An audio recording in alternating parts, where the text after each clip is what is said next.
Saudara Jaksa Penuntut Umum hadirkan ahli poligraf dalam persidangan pemeriksaan saksi pada sidang Sambo. Dalam keterangan yang disampaikan, hasil poligraf Putri Chandrawati dan Verdi Sambo terindikasi berbohong. Apakah fakta ini akan membuka babak baru persidangan kasus Sambo ke depan? Jurnalis Kompas TV Abel Insani akan mengulasnya untuk Anda.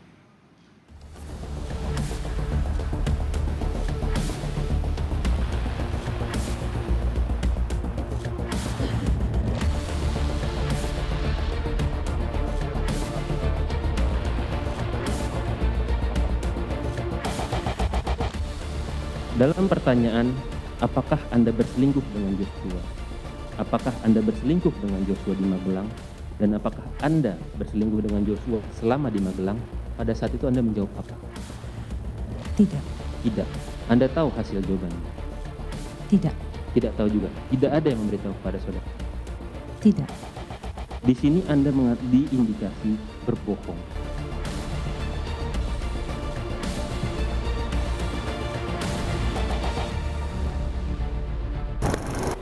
Hasil tes kebohongan yang diungkapkan oleh ahli poligraf dalam persidangan menyatakan 5 terdakwa yang berada dalam pusaran pembunuhan Brigadir Yosua Huta Barat, 3 diantaranya terindikasi berbohong.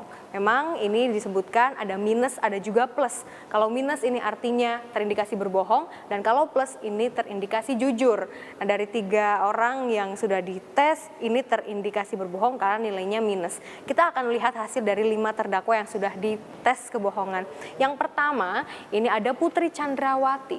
Putri Chandrawati ini mendapatkan nilai minus 25, yang artinya dia terindikasi berbohong. Lalu yang kedua ada suaminya, ada Verdi Sambo, yang mendapatkan nilai minus 8. Yang ini artinya terindikasi berbohong. Lalu yang ketiga ada Richard Eliezer, di mana Richard Eliezer ini mendapatkan hasil plus 13. Ini terindikasi jujur. Nah, yang keempat ini ada Kuat Ma'ruf, di mana Kuat Ma'ruf ini 2 kali melakukan tes kebohongan. Yang pertama hasilnya adalah plus 9 dan yang kedua hasilnya adalah minus 13. Ini berarti ada indikasi bohong dan juga indikasi jujur. Nah, yang terakhir ini ada Ricky Rizal. Ricky Rizal juga sama, dilakukan 2 kali tes kebohongan dengan hasil yang pertama adalah plus 11 dan yang kedua adalah plus 19. Nah, kalau kita mengacu pada data yang sudah diungkapkan oleh ahli poligraf dalam persidangan, artinya memang untuk Putri Chandrawati mendapatkan minus 25 yang terindikasi berbohong. Ini juga selaras dengan beberapa kali Putri Chandrawati ini diragukan kesaksiannya di muka persidangan oleh majelis hakim. Itu menunjukkan indikasi apa? Apakah bohong atau jujur? Atau apa itu? Antara bohong dan jujur apa itu? Mohon izin untuk hasil plus berarti mengindikasikan seorang terperiksa NDI. NDI, no deception indicated. Artinya apa itu? Tidak terindikasi berbohong. Tidak terindikasi berbohong. Siap.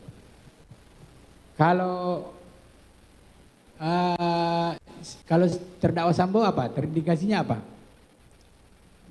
Minus. Siap. Minus. Siap. Kalau minus apa? Terindikasi berbohong. Terindikasi. Siap. Sebutin aja besar. Tidak apa-apa, kamu ahli kok. Siap. Terindikasi berbohong. Siap. Kalau terdakwa Putri. Terindikasi berbohong. Putri Chandrawati nyatakan keberatan dengan hasil poligraf yang diungkapkan ahli di muka persidangan. Putri juga mengaku lakukan tes kebohongan secara terpaksa karena dirinya takut dianggap tidak kooperatif. Saya menyampaikan ke berdua yang bertanya, saya tidak sanggup karena saya tidak mau ceritakan tentang kejadian kekerasan tersebut.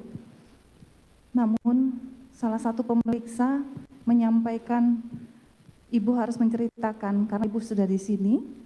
Kalau tidak salah itu yang menyampaikan adalah Bapak Aji sendiri.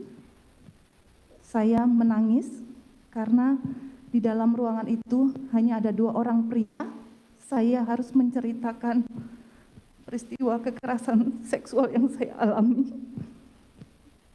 tanpa dibimbing oleh psikolog atau wanita di dalam ruangan tersebut.